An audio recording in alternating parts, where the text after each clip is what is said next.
tomar en cuenta los roles que cada uno tiene en la institución educativa, ¿no? Y apoyarnos y trabajar en conjunto. Ahora, hay algo que quiero que tengan en claro.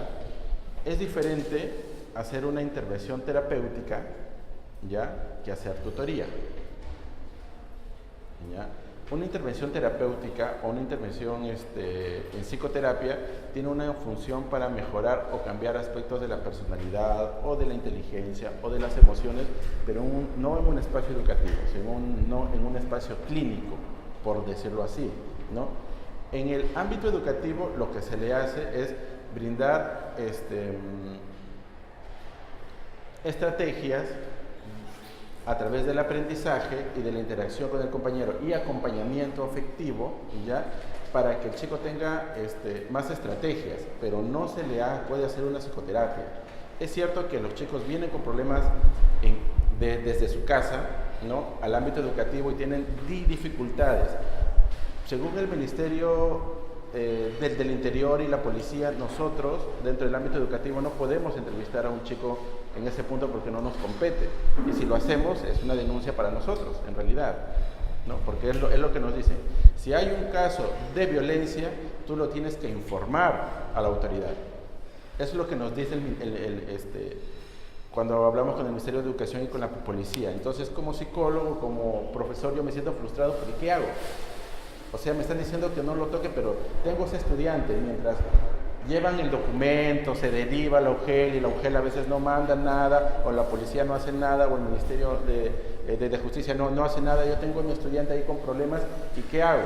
Entonces, eso es la misma interrogante que muchos de mis profesores, cuando yo los tenía, me decían, ¿qué puedo hacer si el Ministerio me ha dicho que no lo haga? Porque si no es una denuncia para mí, y también los docentes tienen que cuidar su trabajo y su prestigio. ¿Qué es lo que hago? Entonces, investigando, conversando con los otros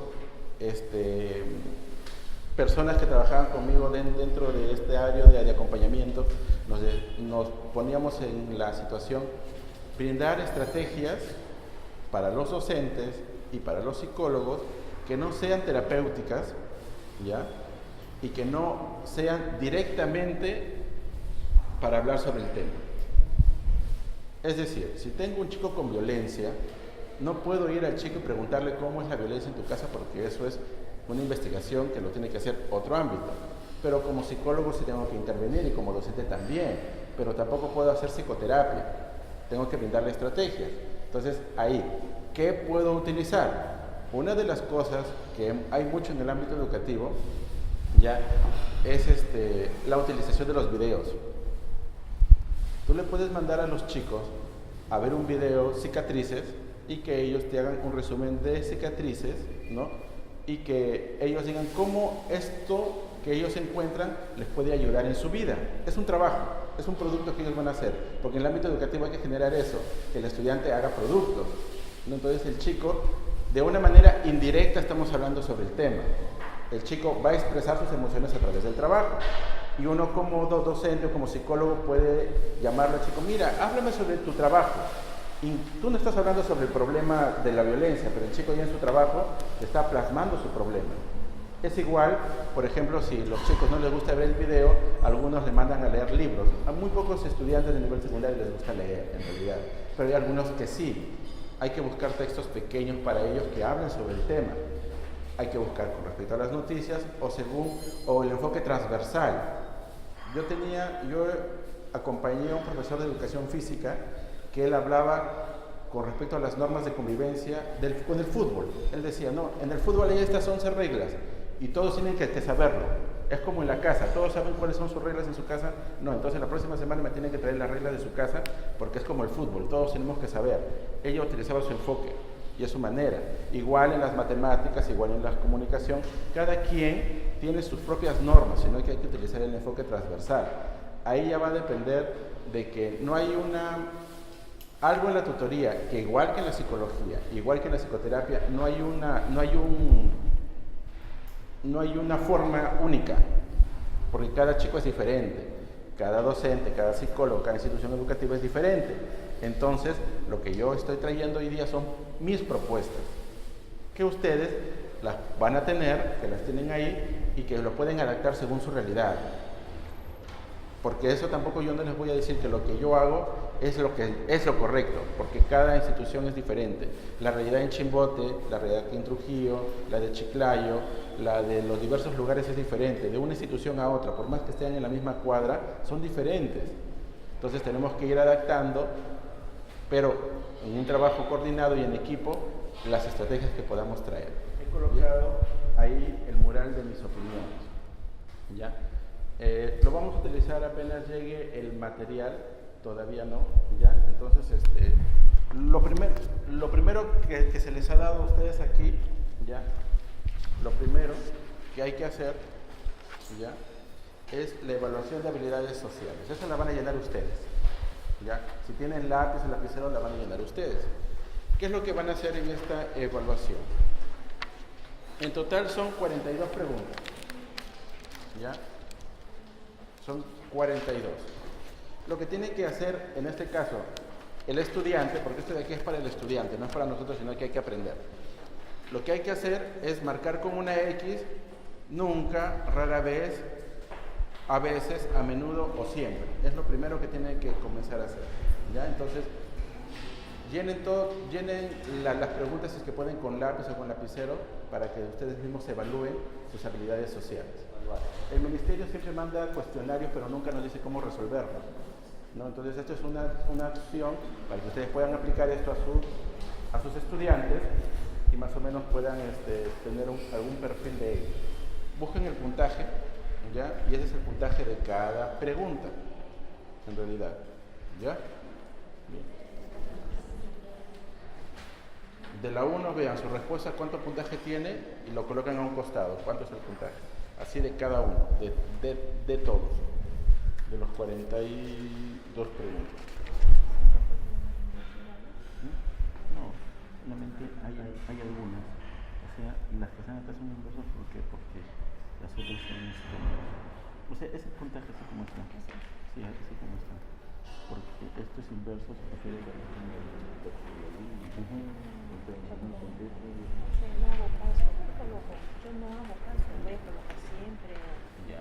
Siempre el llenado de cuestionarios es tedioso y fastidioso, siempre lo es así. Una de las estrategias que utilizan algunos docentes que yo he visto tienen practicantes ellos como docentes también, ¿no? Porque hay practicantes de cada área. Igual los psicólogos tienen sus practicantes, los de otras profesiones tienen sus practicantes y podemos estar con ellos, si es que tenemos confianza. Si no, nos toca a nosotros hacerlo. En algunos casos yo he visto a docentes que le enseñan esta estrategia a sus propios alumnos y hacen que sus propios alumnos se evalúen y lo corrijan entre ellos mismos también.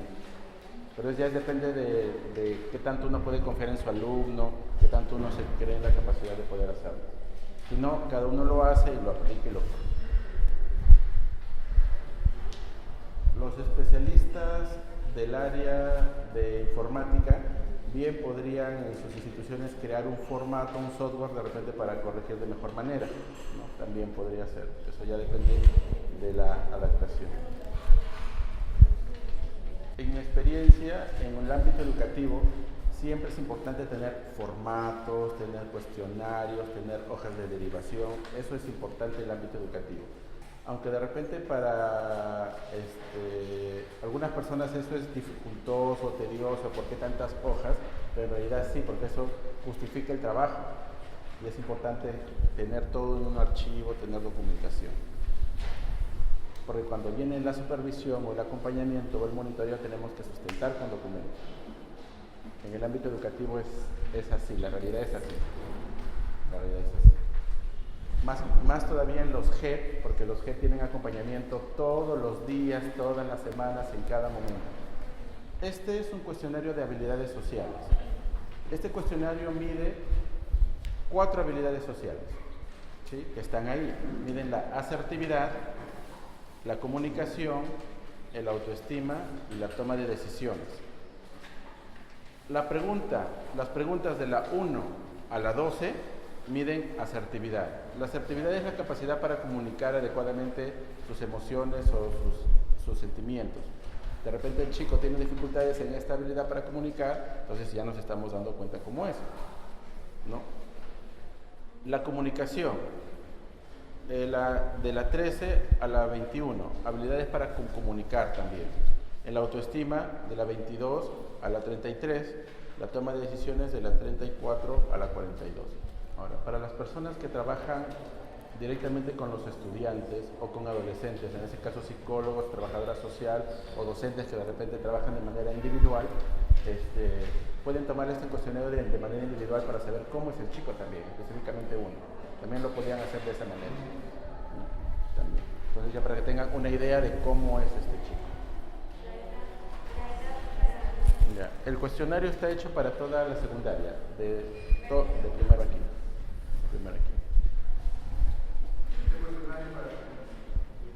Para primero de secundaria, quinto de secundaria, para todo. Solamente a nivel secundario. En realidad, este cuestionario ya es un cuestionario que trabaja el MINSA. Es un cuestionario del MINSA, del Ministerio de Educación.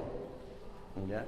Entonces, ya que no hay un cuestionario específico para adolescentes, este cuestionario sí me sirve porque puedo evaluar esas cosas en el ámbito educativo. El manual completito lo encuentran en el internet. Colocan Manual de Habilidades Sociales del Ministerio de Salud, ¿no? Y sale el PDF, completito, ¿no? Manual de Habilidades Sociales para Adolescentes del Ministerio de Salud. Lo buscan en el internet y sale el PDF completito para descargarlo y poder imprimir. Lo interesante de este manual es de que después de aplicar el cuestionario tiene las sesiones específicas para cada habilidad. Tiene las sesiones para asertividad, las sesiones para comunicación, las sesiones para autoestima y para toma de decisiones. Entonces, si yo tengo un salón que tiene dificultades en su autoestima, puedo coger esas sesiones y reforzarlas con ellos, ¿no? El manual está así completito, es así, ¿no? Es así. Sí, Manual de Habilidades Sociales para Adolescentes. Ese cuestionario sacado de ahí. Ahí están todas las sesiones con sus objetivos, sus materiales, primer paso, segundo paso, cierre, para adaptar a nuestra realidad. Quiero saber, ¿ya sumaron los puntajes del 1 al 12? Puntajes del 13 al 21 y del 22 al 33, del 34 al 42. Correcto. Entonces, en donde dice categoría de habilidades sociales, ya ahí ven, puntaje directo de asertividad, donde dice acá, puntaje directo de asertividad. Según el puntaje que tienen, ven su rango, si es muy bajo, promedio alto, alto o muy alto. Y así con cada una de las habilidades, tanto con asertividad, comunicación, autoestima, toma de decisiones y el total. Entonces ya podemos hacer un perfil de cuál es la característica de la persona, del estudiante. De repente está mal en todas las habilidades sociales, entonces es un muchacho que necesita más atención en este tema. De repente está bien en su comunicación, pero mal en su autoestima, o mal en su toma de decisiones. Entonces ya podemos tener un perfil de cada estudiante según este cuestionario. Hay un manual para violencia ya de 6 a 12 del Ministerio de Salud. Tendría que buscarlo, creo que sí hay. Uno de 6 a 12. El título indica esas edades. De 6 a 12. Sí, de 6 a 12. Sí, sobre violencia, sí hay uno. Entran al Minedu, en la página del Minedu, ahí en el área de tutoría. Uy, ahí están todos los cuestionarios. Ahí hay. En el Minedu ahí encuentran todos los manuales de esta manera, ¿no? Todos para adaptar. En nivel inicial, en realidad hay muchos manuales y muchas estrategias que les brindan, pero no están en PPDF. Esos más que nada son capacitaciones que le dan a las profesoras para que ellas puedan ejecutar en sus instituciones, ¿no? Pero no hay un manual específico en el internet, en realidad no. Lo que el Ministerio de Educación hace aquí es dar capacitaciones todos los años y les dan manuales específicos de esa capacitación al docente, que el docente tendría que aplicar en su institución educativa, pero a veces por muchos factores no lo ejecuta, ¿no? Por muchas cosas, ¿no? En realidad. Pero sí hay, pero hay cosas que no están impuestas en internet. Lo que continúa es la tutoría grupal. El tutor, ya, ¿qué diferencia hay entre un psicólogo, un tutor y un auxiliar en el ámbito educativo?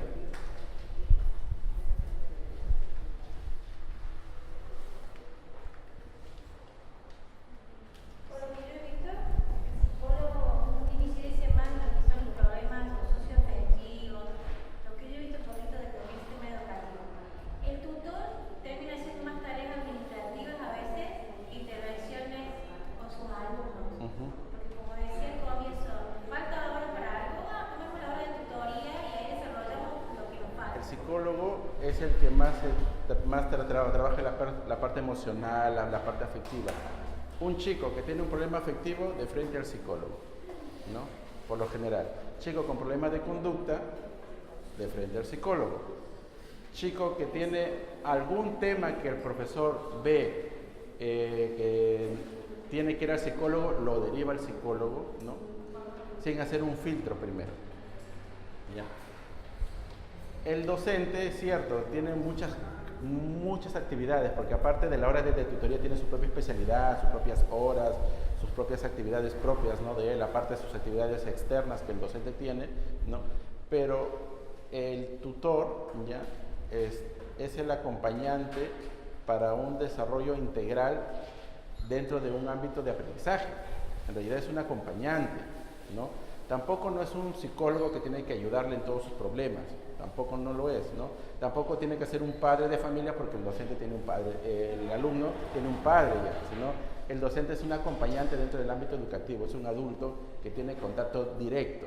¿Cuál es la diferencia entre el tutor y el psicólogo? Que el psicólogo es a veces uno o dos para toda una institución educativa. En cambio el docente o el tutor es para una aula más específica, ¿no? El psicólogo tiene que repartirse entre 400 o 500 o 1000 dependiendo de la cantidad del colegio. En cambio el docente tiene que repartirse entre los 30 o 40 o 20 según cómo sea el colegio, ¿no? Lo mismo pasa con el auxiliar. El auxiliar tiene que estar para toda la institución educativa y hacer la parte administrativa como apoyo al docente. El problema radica en las autoridades, porque las autoridades sobrecargan actividades tanto al docente como al auxiliar como al psicólogo, que hacen que distraigan sus actividades principales por realizar esas otras que le mandan. A veces la autoridad le manda al docente a hacer alguna otra cosa, porque tiene una comisión de algo, entonces distrae su actividad porque tiene que hacer otra cosa. Al psicólogo, como es el psicólogo y como tiene que solucionar los problemas del ámbito educativo, incluso las autoridades recurren al psicólogo para sus propios problemas personales a veces, ¿no? Distrayendo la actividad con el estudiante, ¿no? Y con el auxiliar es lo mismo, como el auxiliar está ahí, ¿no? Todas las cosas que sean complementarias, pero a veces no muy importantes para el ámbito educativo, lo derivan al auxiliar, ¿no? Como cargar algo, o anda a avisa a tal persona, o lleva tal documento, o llama a tal persona, o hacen otras actividades, ¿no? Ahora, el problema radica en que nos acostumbramos más a esas otras actividades que a nuestra actividad principal. Porque cuando yo he ido a los colegios, veo a los auxiliares sentados a veces en un ambiente y no salen, ¿no? Y dicen, no, cuando es mi recreo, tengo que yo hacer el recreo, o la salida es su salida de ellos también, sin tomar en cuenta que la actividad principal del auxiliar es justo la hora de recreo, donde tiene que acompañar a los estudiantes de nivel secundaria, donde están en sus cosas, igual en la entrada, igual en la salida, no solamente es apuntar, sino en otras actividades. El docente tiene que estar dentro del aula, saber cuál es la realidad de sus estudiantes, ¿no? Y acompañarlos para que ellos puedan tener un mejor rendimiento académico, porque lo principal en el ámbito educativo es el rendimiento académico. Si vemos que el estudiante está mal en algún curso, tenemos que conversar con el estudiante para decir qué pasó con ese curso. Él nos va a contar una historia en relación a su familia, nosotros tenemos que escucharlo pero decirle que eso no es un impedimento para que él jale. El estudiante adolescente nos va a querer convencer de que su problema familiar es lo que le está afectando en su rendimiento académico. Nos va a querer convencer que mi papá, que mi mamá, que mi hermano, que mi vecino, que lo demás, porque está en un proceso de aprendizaje, ¿ya? Y todavía no es consciente de que él es responsable por su aprendizaje y tiene que ir aprendiendo eso. Entonces, el docente lo que tiene que hacer cuando viene el estudiante a contarle sus problemas de familia es escucharlo porque es su problemática y de alguna manera hacerle entender de que eso no es un impedimento para que él saque buenas notas. Porque todos en algún momento hemos tenido problemas en nuestra familia, todos, ¿no? Porque todos hemos tenido padres que no nos han comprendido, todos hemos tenido problemas de violencia fuertes o leves, pero para cada uno ha sido importante o significativo, y eso no lo va a detener, ¿no? Que él no se excuse en esas cosas, sino que él busque sus cualidades, sus fortalezas para salir adelante.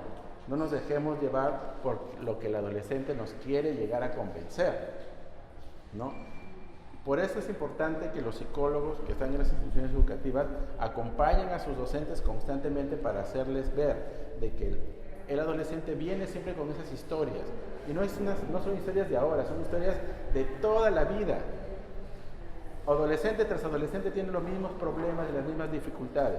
Y cuando son adultos los solucionan, ¿no? Entonces nosotros hay que acompañarlos para que ellos vean sus propios recursos para salir adelante. ¿Ya? Bien, ahora, tenemos la tutoría, el tutor dentro de la hora de tutoría tiene una actividad principal que es en esa hora específica, que es la tutoría grupal. La tutoría grupal se debería hacer en la hora de tutoría. GED, 2 horas, o los regulares, 1 hora académica, que son 45 minutos una hora y media en los GED, si no me equivoco, ¿ya? Entonces, para esas horas de tutoría uno tiene que preparar no una clase, ¿no? Porque no es una clase más que le tengo que hacer al estudiante, sino tengo que hacer alguna actividad para que el estudiante pueda expresar sus emociones y yo poder recoger esa información y poder devolverla de mejor forma. Vamos a hacer un ejemplo, ¿ya?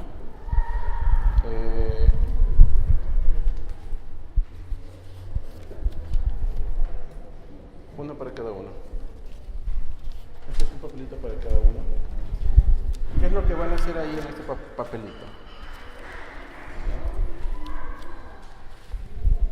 Uno para cada uno. Van a poner ahí, ¿ya?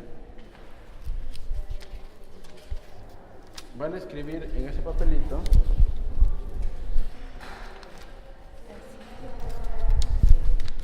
una sola palabra, ¿qué es lo bueno de ser padres de familia? ¿Qué es lo bueno de ser padres de familia? Una sola palabra, ¿qué es lo bueno de ser padre de familia? Sí, lo escriban ahí, una sola palabra, ¿qué es lo bueno de ser padre de familia? En la hora de tutoría. Le dan un papelito, le dicen, escriben una sola palabra, ¿qué es lo bueno de ser padres? Para esto me gustaría que se pongan en función como si fueran adolescentes. Yo, como adolescente, ¿qué pienso, qué considero que es lo bueno de ser padres? Uno de los problemas que los padres siempre me hablan a mí como psicólogo es, mi hijo nunca me valora, ¿no? Piensa que todo lo que yo hago es cargosear o fregarle la vida y no es así. Entonces es importante que el adolescente sepa qué es lo importante de ser padre, o qué es lo bonito de ser padre. Sí, una sola palabra y lo pegan. Péguenlo ahí. ¿Qué es lo bueno de ser padres?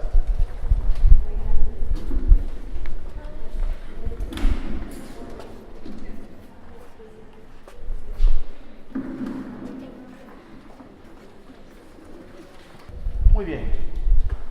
Le piden a sus estudiantes eso, que escriban una palabra qué es lo bonito de ser padres o lo bueno de ser padres, y lo comienzan a leer uno por uno, ¿no?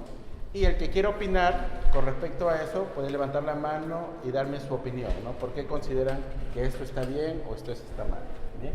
Dentro de las opiniones tenemos que una cosa buena de ser padres es que es ser responsable. ¿Es verdad o es mentira que es bueno ser responsable como padres? Es bueno. ¿Por qué? Bueno, pues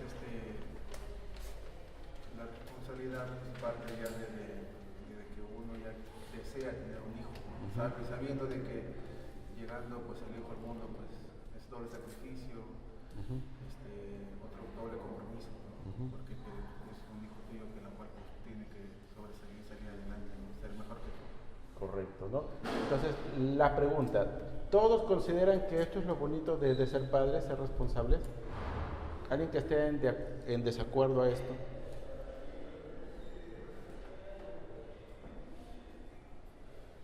Bueno, si hablamos a los adolescentes sobre la responsabilidad de ser padres, como que ellos no lo toman como esa responsabilidad, ¿no? Porque, o sea, existen muchos casos de jóvenes, los embarazos precoces que hoy en día se dan. En la mayoría de instituciones sufrimos de ese mal, digamos, por más que de repente nosotros como docentes le conversemos, le aconsejemos la responsabilidad de tener un hijo, ¿no?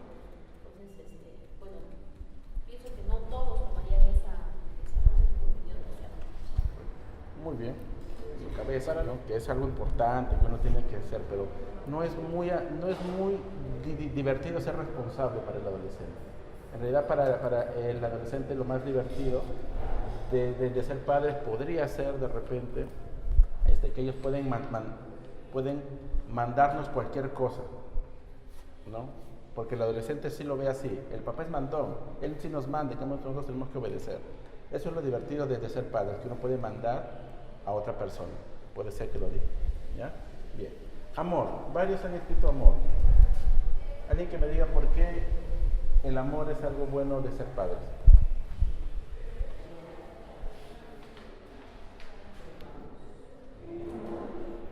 Bueno, considero de que el afecto, ¿no? El afecto, el amor incondicional que un adolescente tiene siempre de sus padres.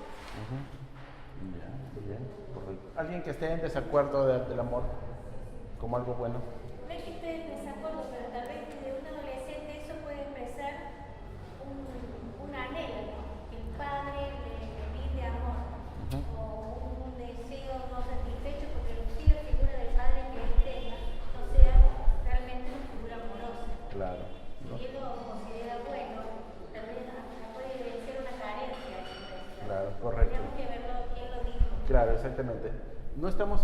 Cuando hacemos una tutoría grupal, no podemos tocar al adolescente, sino tocamos el tema abierto para que cada uno se mueva en su espacio, ¿no? Sin presionar.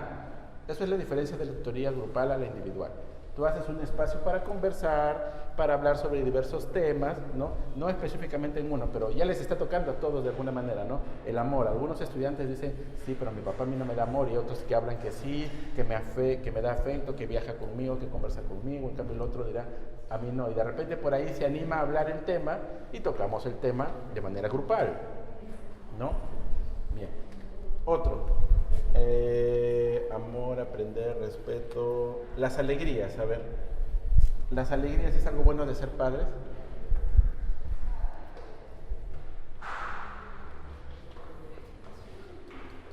¿Sí? Bueno, mi opinión personal es que desde el momento que he sido padre, a veces me he convertido en niño muchas veces para poder compartir momentos muy grandes con ella. Y he sacado y he aflorado toda esa niñez a través de hacer muchas cosas divertidas con ella. Inclusive a veces basta que suene una música que a ella le guste y todos nos podemos asaltar como locos ahí, pero lo pasamos de la mejor manera y me parece que eso es bueno en la vida. Correcto, muy bien. Como psicólogo, ya no como ámbito educativo, hay una crisis que los padres pasan de la niñez a la adolescencia en sus hijos, ¿ya? El adolescente pasa por la crisis de que tiene que cambiar su rol de niño para ser un rol adolescente, ¿no? Ya de los juegos que eran infantiles, ahora ya son juegos un poco más adolescentes. voy a volver a utilizar esa palabra. Los padres también entran en ese duelo, porque de lo que eran sus hijitos chiquitos que les obedecían en todo, ahora ya son hijos de su mismo tamaño que les contradicen en todo. Entonces la relación cambia y los padres aún están en su pensamiento, mi hijo es chiquito. Y es más, aún así seamos grandes o tengamos ya hijos o nietos, nuestros papás van a seguir pensando que somos sus hijitos chiquitos, ¿no? Entonces, ese es un duelo en los papás. Los papás tienen que ir avanzando con el hijo en edad también.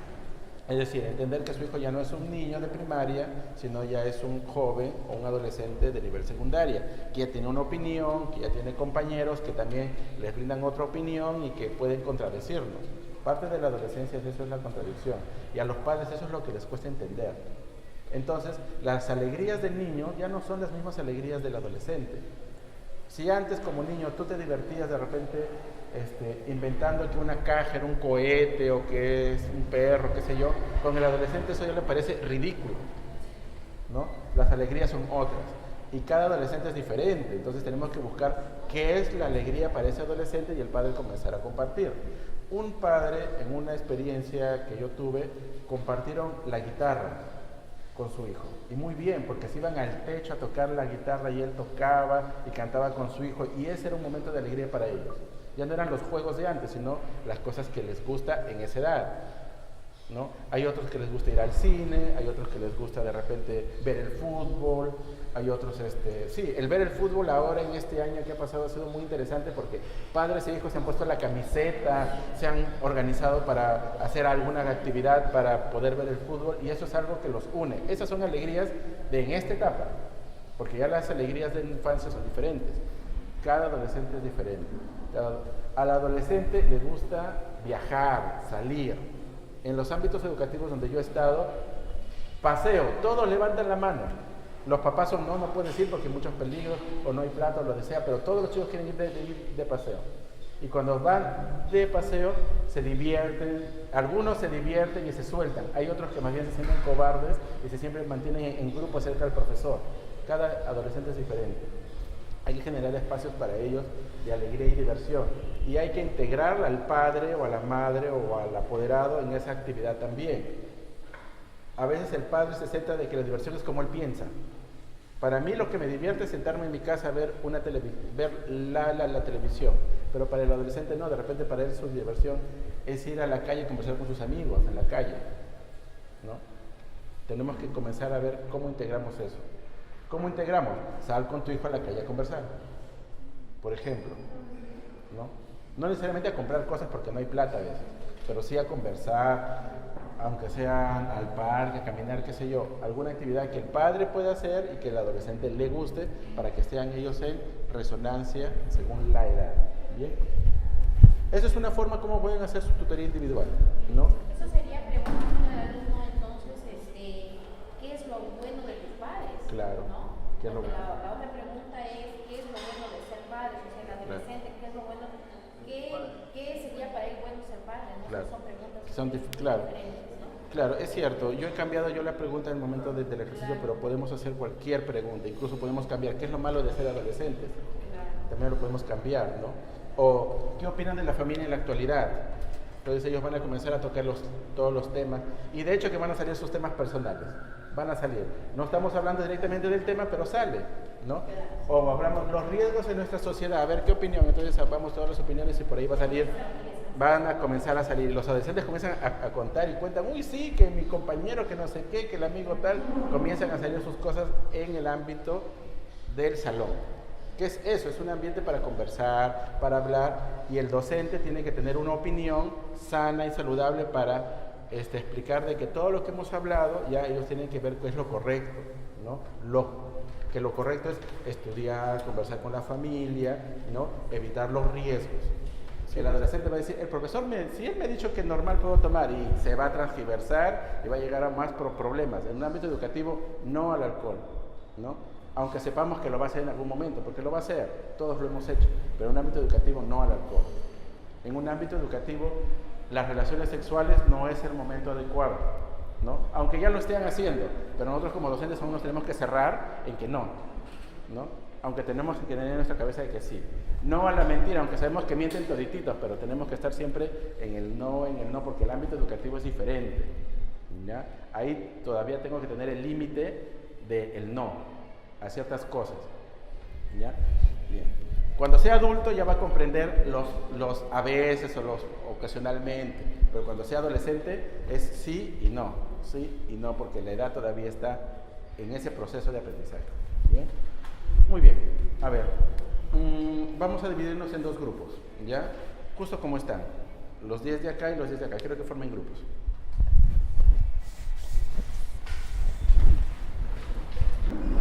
Estas hojas que les he dado es una sesión, ya, es una sesión que podría hacer en clase de otra manera, ¿bien? Entonces quiero que la compartan en grupo, ¿ya? Y como no tenemos mucho tiempo, le vamos a dar 2 papelógrafos a cada grupo, ¿ya? Y van a armar una pequeña sesión de ese material que yo les he dado. Ahora, cuando el Ministerio de Educación vaya a sus instituciones educativas, les va a pedir su sesión de clase. Es lo que les va a pedir. Entonces, el formato que yo les doy como propuesta es este formato de acá que está en sus manuales, ¿ya? Lo que el Ministerio pide es eso, siempre. Este de acá. Lo que les va a pedir en sus manuales, en sus carpetas de tutoría o en sus hojas, tiene que estar este de acá, ¿ya? ¿Mm? Ah, no, perdón. Este. Lo que les va a pedir es eso, una sesión de tutoría para el ministerio es así, tiene que tener el nombre de la tutoría grupal. O sea, por ejemplo, si ese día van a tratar sobre los desastres naturales, por ejemplo, tiene que tener ese título ahí, nombres de desastres naturales, institución educativa, grado y sección, de qué grado están, fecha de sección y el responsable de la sesión. Eso es lo que el ministerio les va a pedir. También tienen que tener su sesión un objetivo, ¿ya? Su presentación, una pequeña descripción de la presentación, una pequeña descripción del desarrollo, cómo es su cierre de la sesión y al final qué van a hacer después de la hora de tutoría, que son las tareas o las asignaciones que se les deja a los estudiantes. En función a este esquema, ya es que yo les he dado esas hojitas a cada grupo. Entonces, quiero que vean, que las vean, porque ahí están, ¿ya? Está prácticamente para que lo lean y lo pasen a la hoja, prácticamente. Bien, ahora. Bien, quiero que lo lean y que preparen su pequeña sesión. El objetivo de nuestra sesión es poder identificar cambios en la relación familiar y plantear alternativas para mejorar la relación con los adultos con los cuales viven, es decir, ¿no? Los cambios que pueden haber en la relación entre adolescente y padres de familia en este caso. Nuestra presentación de la sesión es, en lo primero que van a realizar ellos es leer un texto que es titulado La historia de Teresa, la cual nosotros siempre tenemos que tener un anexo, ¿no? Que es este. Ellos van a tener que leer todo este texto y luego van a tener que desarrollar unas preguntas que nosotros les vamos a dar. Por ejemplo, acá dice, ¿qué opinan de esta historia? ¿Es común entre los adolescentes una situación como la de Teresa? Los varones pasan situaciones similares con sus padres y madres, ¿por qué? ¿No?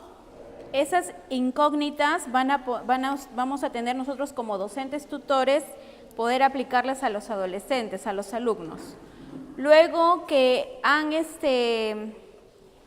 respondido todas esas preguntas, vamos a tener que dialogar acerca del tema, ¿no? O acerca de las dificultades que presentan ellos como adolescentes en la relación que tienen con sus padres al llegar a esa etapa de su vida.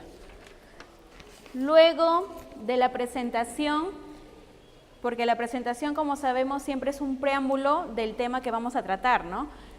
Luego viene el contenido, en este caso el desarrollo de la sesión, que es donde nosotros vamos a invitar a participar de una dinámica a los alumnos.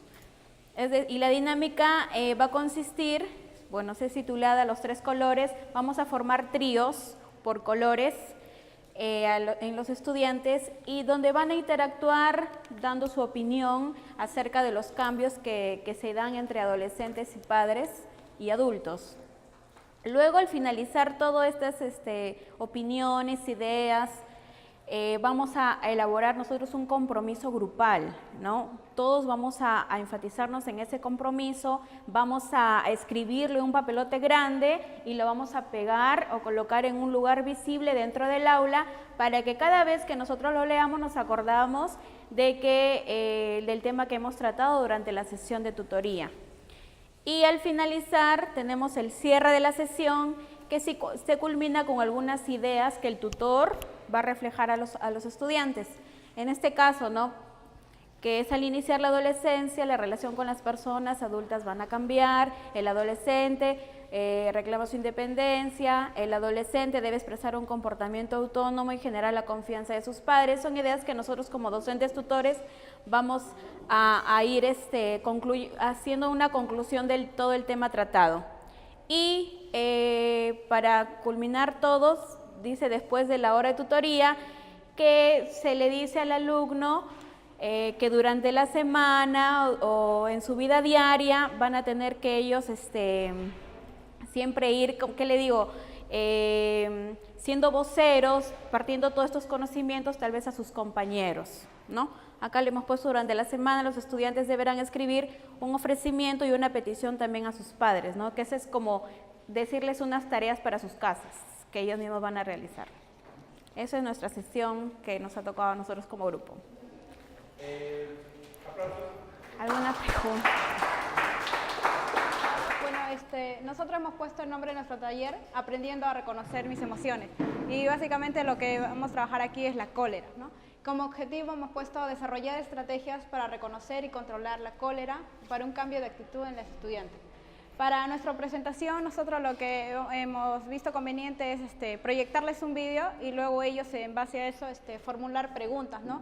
Como ¿qué te pareció el vídeo? ¿Qué emoción identificaste? ¿Y qué harías tú en el lugar, ¿no?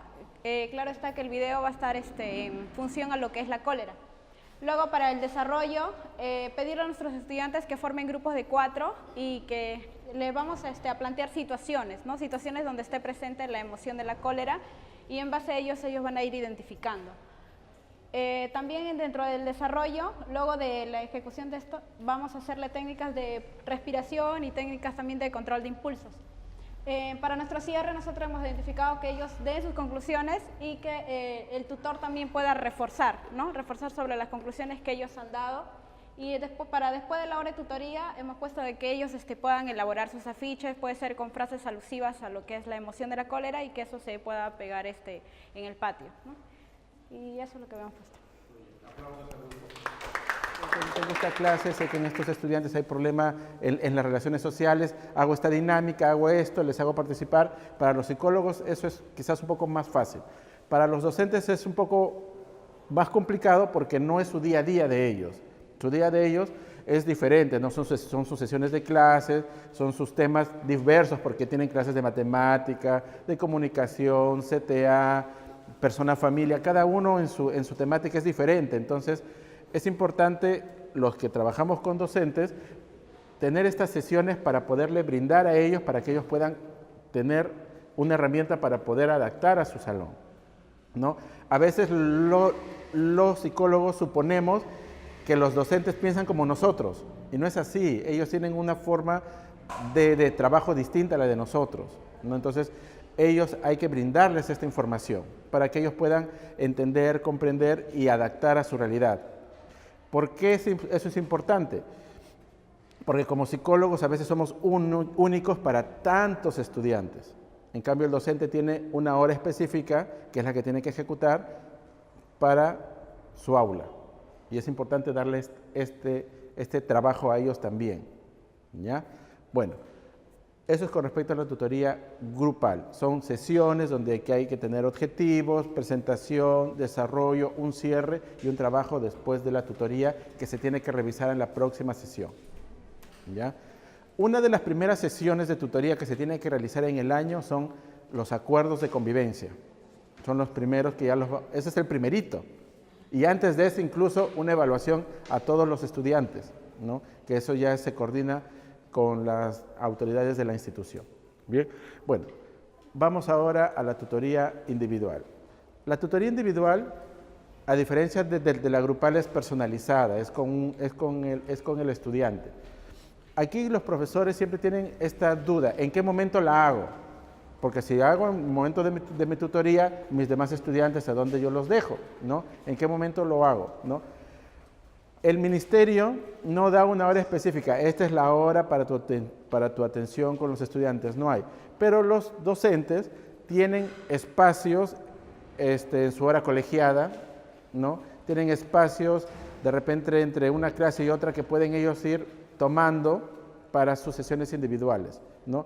La estrategia es buscar espacios aquí. El ministerio no te da, no te dice, esta es la hora para la tutoría individual, aunque con las propuestas que se han planteado este año, es posible que para el 2018 o 2019 sí se tenga una hora específica para la atención individual a los estudiantes, porque vemos que esa es una necesidad también, ¿no? No podemos dejar solo a nuestros estudiantes, ¿bien?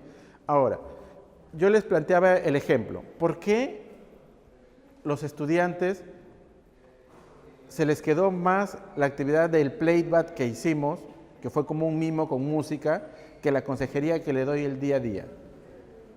¿Por qué una actuación donde ellos actúan, dramatizan, salen al patio y se presentan, les queda más que lo que uno les habla todos los días en sus horas de tutoría? Tenemos que intentar llevarlo a la tutoría individual, que no sea una entrevista donde yo voy a hablar y el estudiante va a estar sentado ahí escuchando todo lo que yo le diga, porque eso no le va a quedar, no vamos a hacer mucho ahí, en realidad, ¿no?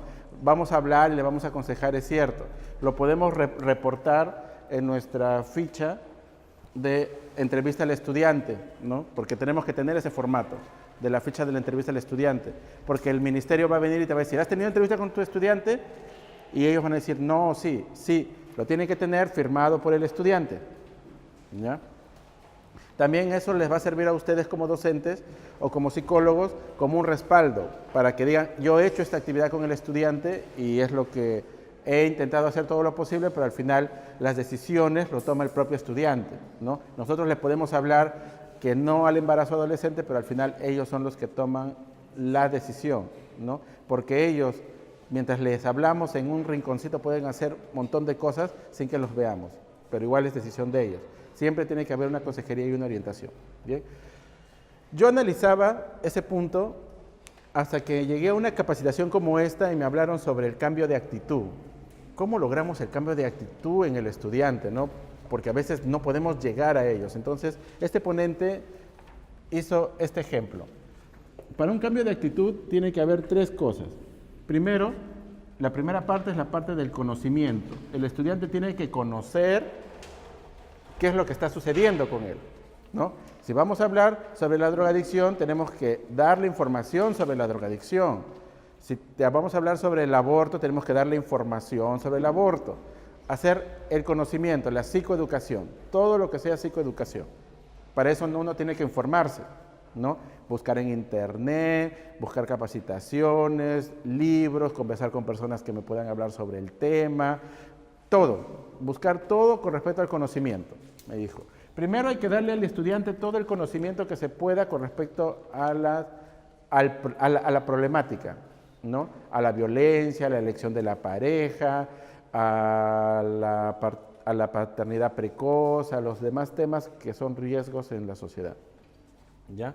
Después de eso, de darle todo el conocimiento, tenemos que hacer una actividad donde ese conocimiento le genere una emoción al adolescente, ¿ya? Conocimiento y lo segundo es una emoción. Entonces, cuando tengo conocimiento cognitivo y tengo una emoción afectivo, hago un cambio conductual. Hago un cambio conductual. Para el playback, con respecto al aborto que hicimos, ellos investigaron sobre el aborto. Investigaron todo lo que podían. Después se organizaron en grupos y le daban una emoción. Yo le voy a hacer esto, yo voy a hacer lo otro, tú te vas a organizar acá. Se organizaban en las tardes y qué sé yo, ¿no? Y ya ellos, con la emoción de lo que habían investigado, con lo que estaban actuando, porque cuando actuaron los demás estudiantes los vieron, les aplaudieron, les dieron tanta emoción, ellos se quedaron pegados por la emoción. Y les duró dos meses, porque ellos fueron los ganadores, porque concursaron, por la competencia. ¿Y cómo aprovechamos ese tema los docentes y los psicólogos? Cuando nos venían y nos hablaban, ¿se acuerdan del concurso? Sí, pero ¿se acuerdan sobre el tema? Sí, hablamos sobre el aborto. Y ellos se acordaban, sí, que el aborto es feo, porque yo vi que a mi compañera le sacaban el feto, yo me sentía que me arrancaban a mí. O sea, ellos vivían, porque lo habían vivido en la actuación. Se quedaron con la emoción. Y eso hizo un cambio de conducta. Claro que puede ser por el momento, por los 2 meses, de ahí ya es decisión de ellos si es que lo mantienen o no. Pero constantemente en nuestras sesiones individuales tenemos que darle conocimiento, generar una emoción con ellos para tener un cambio de conducta, ¿no? En la sesión individual, un ejemplo, ¿no?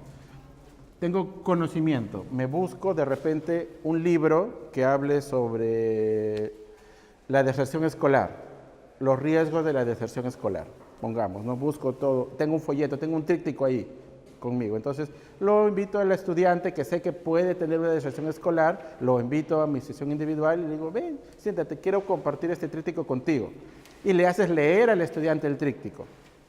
Entonces él comienza a leer, qué sé yo, y le dices, ¿qué sientes cuando lees esto? No, siento de que está bien, que está mal, ¿no? Y ya, desde una técnica Gestalt podemos hacer que él exprese más sus emociones, ¿no? A ver, ¿cómo, siéntete un poco más? ¿Cómo así? Imagínate si es que fuera tu caso, ¿cómo te sentirías? Hacemos que él sienta un poco más el tema, ¿no?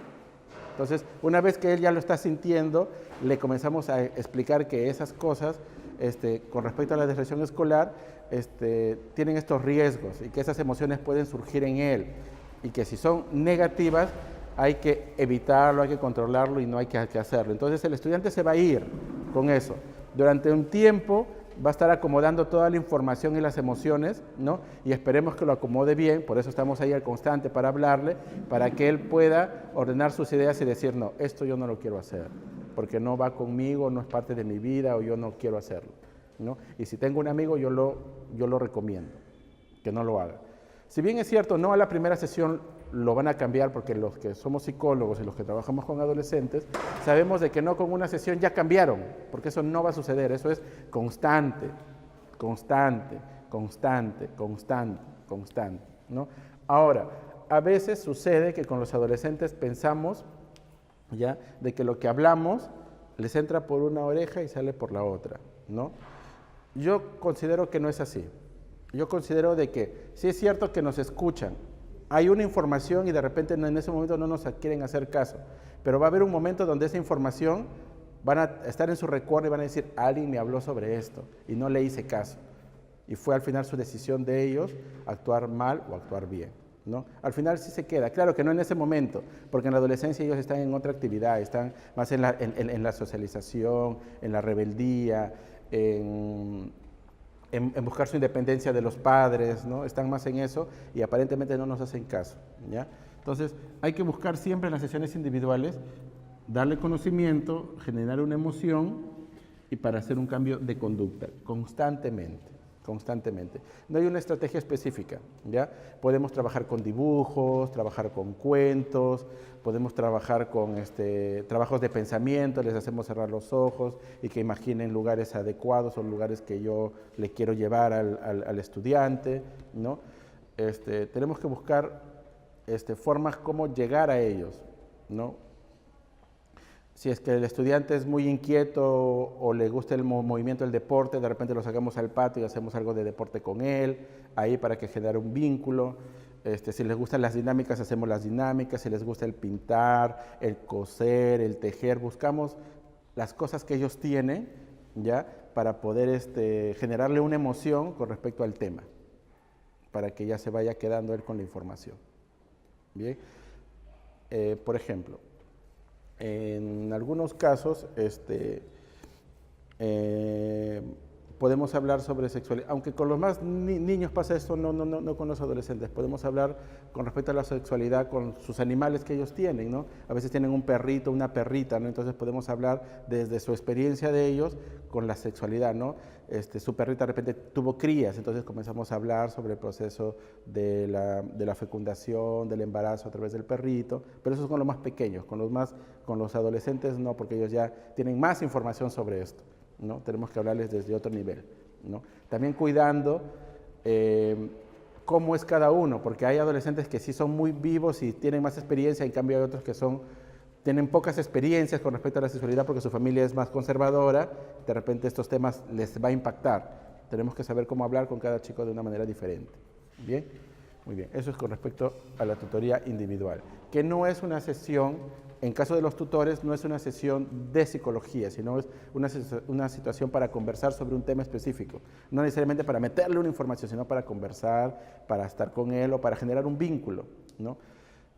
Cuando una persona tiene un vínculo saludable con alguien, sea con quien sea, ¿ya? Siempre va a buscar estos vínculos sanos.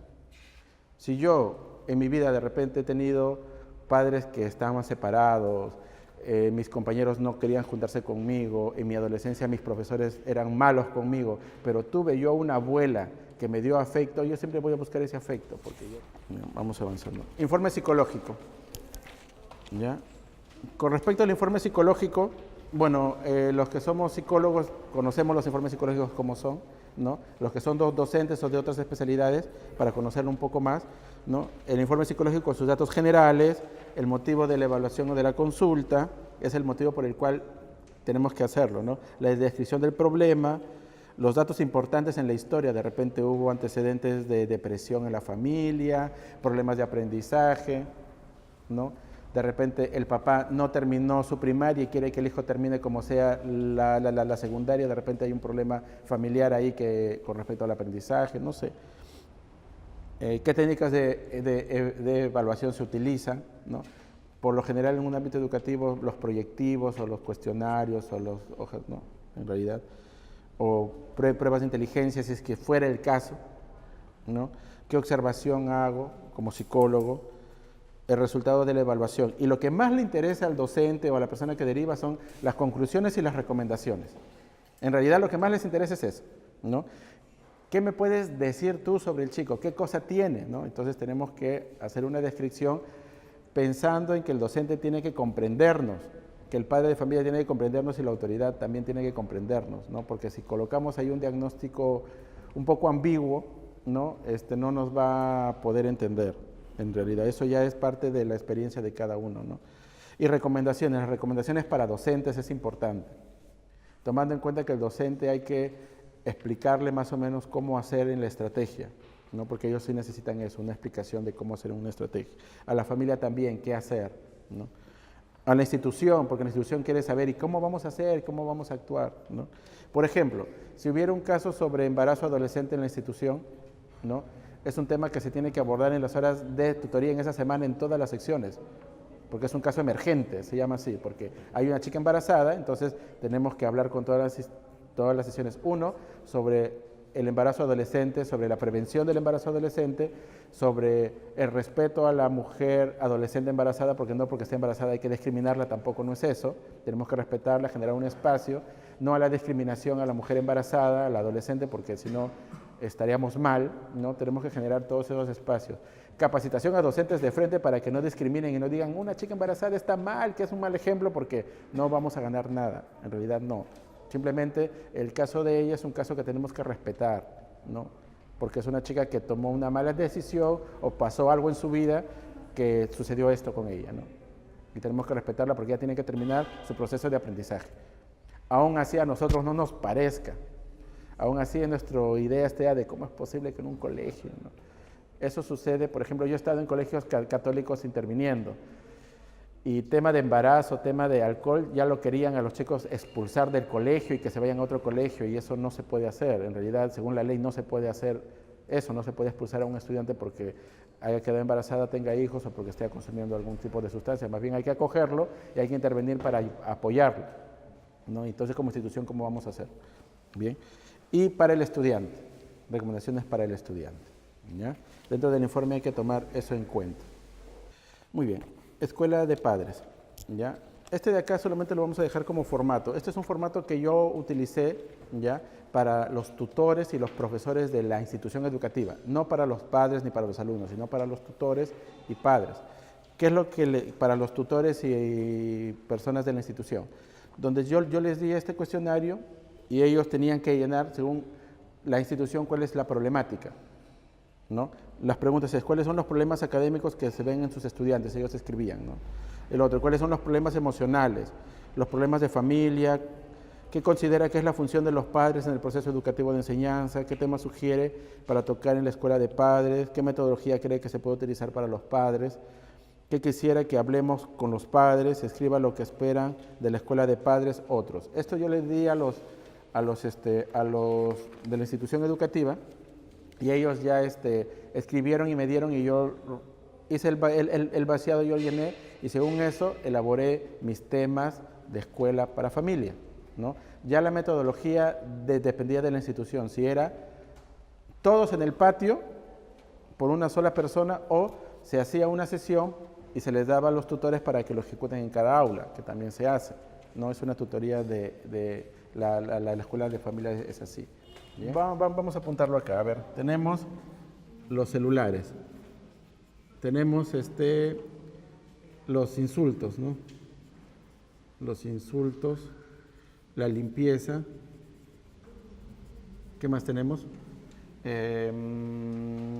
Puntualidad también escuché. Puntualidad. Violencia escuché por allá también en el ámbito educativo. Peleas entre compañeros. El bullying. Hay una diferencia. A veces se citan para pelearse fuera, que no necesariamente es bullying, no es una pelea, y el otro ya es un maltrato específico a un compañero, ¿no? Que es sistemático y que causa daño en su autoestima. Y el otro es un evento de agresión que no necesariamente es un bullying, sino que están bien, sino que justo en ese momento lo fastidiaron, pero de ahí se termina, ¿no? A veces. El bullying es sistemático. No generar el desorden dentro del aula. El desorden es un problema. Desorden. El silencio también escuché por ahí. Y los útiles completos. ¿El respeto cómo? Ah, ya, respeto a las opiniones. Ya, sí, porque el respeto es un valor amplio, entonces hay que especificar. Útiles. Esperar su turno. Son muy alocados, todos lo quieren hacer primero como si se fuera a terminar el mundo, ¿no? Bien. Todos, de todos, ¿cuál creen que es el más importante? El que podríamos tocarlo de repente. Los celulares, los insultos, la limpieza, la puntualidad, el desorden, el silencio, los útiles escolares que nos llevan. La norma dice no llevar celular, ¿no? Y en el acuerdo ponemos, ¿no? Cuando estamos en clases apagar el celular, entonces hay una contradicción entre una y otra, ¿no? Es así. Los acuerdos de convivencia, las normas de convivencia son las de la institución, que lo tienen que saber como el 1 más 1 es igual a 2, o como el himno nacional o el Padre Nuestro, es algo que lo tienen que saber así. Los estudiantes, todos los días se tienen que repetir las normas de convivencia, los acuerdos de convivencia, todos los días. Los padres tienen que saberlo, sí o sí, cuáles son las normas de convivencia, y la institución constantemente hacer recordar a todos las normas de convivencia. ¿No? Eso sí es algo que tiene que hacerse todos los días, constantemente, que no se hace porque, bueno, por muchos factores en realidad se olvida a veces, pero se tiene que hacer constantemente, ¿no? Así es como tendría que funcionar. Si el director respeta sus normas de convivencia, los docentes también pueden respetar y los alumnos van a tener que respetar también porque los docentes lo hacen. Pero si la autoridad no lo hace, entonces si el alumno lo hace, ya hay un problema ahí, ¿no? Por eso es algo que es bien complicado en realidad, porque es un tema institucional, incluyendo de Estado, porque es un problema también en el Estado. Nosotros tenemos leyes para todo, pero todo también tenemos una ley que lo contradice. Entonces es un problema, ¿no? Pero enfoquémonos ahorita, si comenzamos a analizar en el tema del aula, ¿no? Por lo menos tenemos que mantenernos firmes en eso, ¿no? Bien.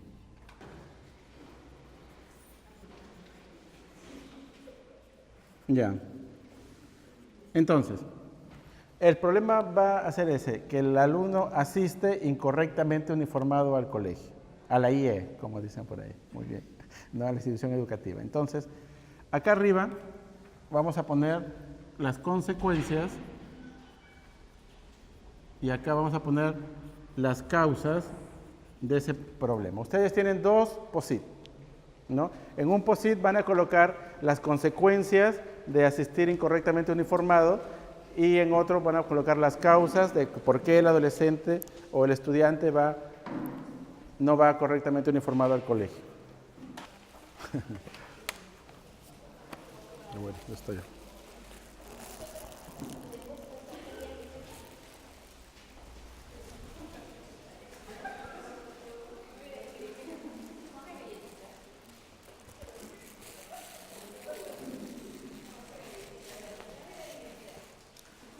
Tenemos como consecuencias que no tienen en cuenta el carnet de control, que no entran a la institución. Es una consecuencia que no pueden entrar a la institución, que tienen sanciones disciplinarias, llamadas de atención, no le dejan entrar en el colegio, llamadas de atención, bajar puntos en la libreta, llamada de atención, citar a los padres de familia, no ingresar a la IE, no dejar entrar a la IE, que no le permitan entrar al salón de clases, bajar puntos, llamar a los padres, no permitir el ingreso de la institución, sanción, como dice acá,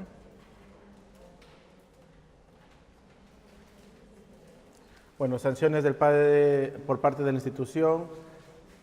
Una de las consecuencias podría ser no lavar el uniforme, o es una causa. Su causa de por cuál no va con el uniforme. Ya, correcto. Muy bien. Ahora, yo me pongo a pensar como adolescente. A mí me gusta ir al colegio.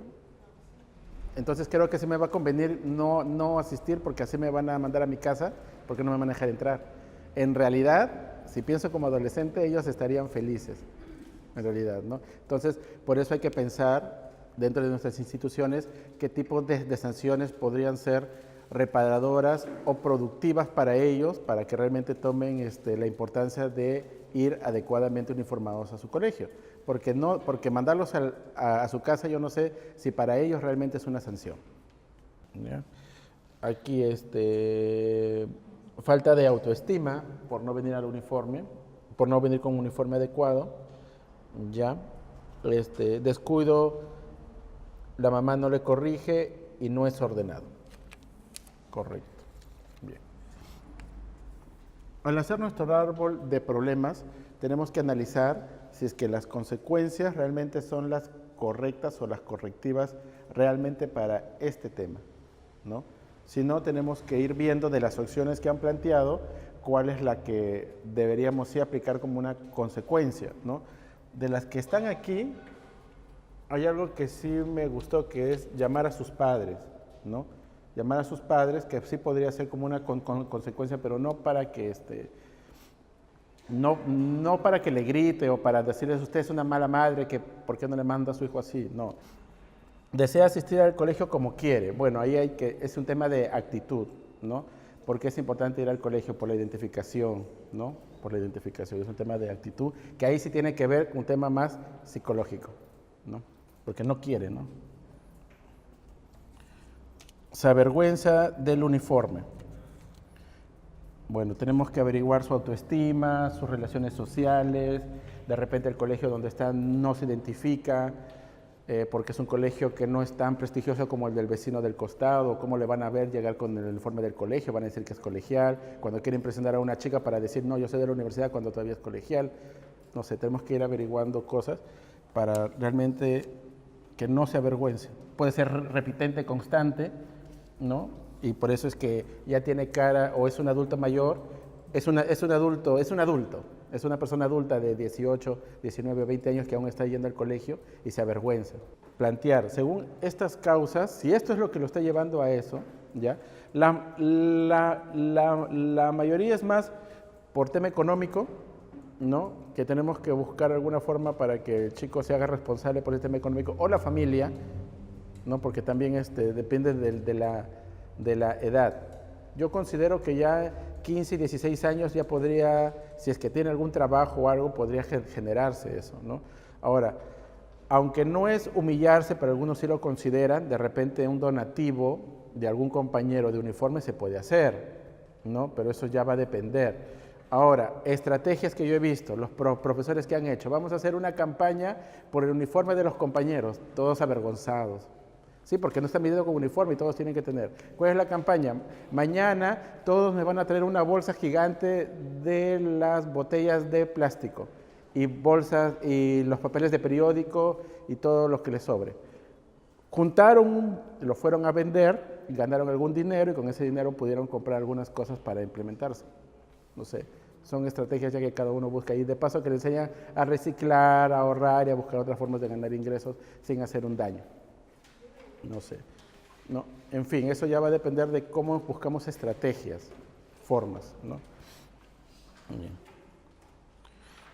Muy bien. El árbol sirve para eso. Después de que hacemos este árbol de las causas y de las consecuencias, analizamos cada uno y vemos cuál de todas las alternativas son las adecuadas. Si bien es cierto, en este momento el que ha dado más opciones alternativas soy yo, pero en un momento de la reunión todas las opiniones se tienen que anotar. Por ejemplo, tenemos el problema que no lava el uniforme. A ver, ¿quién plantea una alternativa? Entonces van a salir lluvia de ideas y todas hay que anotar. Por más ridícula que parezca en nuestra cabeza, porque a veces esas que parecen ridículas son las que realmente van a funcionar, ¿no? A veces, muy cierto, ¿no? Hay que entenderlos, comprenderlos, intentar saber cómo ellos sienten, piensan o actúan para poder ayudarlos como ellos son, no como nosotros creemos o suponemos. Muy bien. Bien,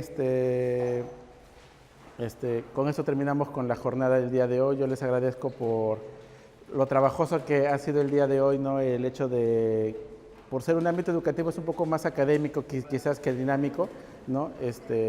Yo les agradezco por todo esto. También agradezco a la asociación por haber convocado esta jornada y vamos a terminar esto con un aplauso entre todos nosotros, ¿sí?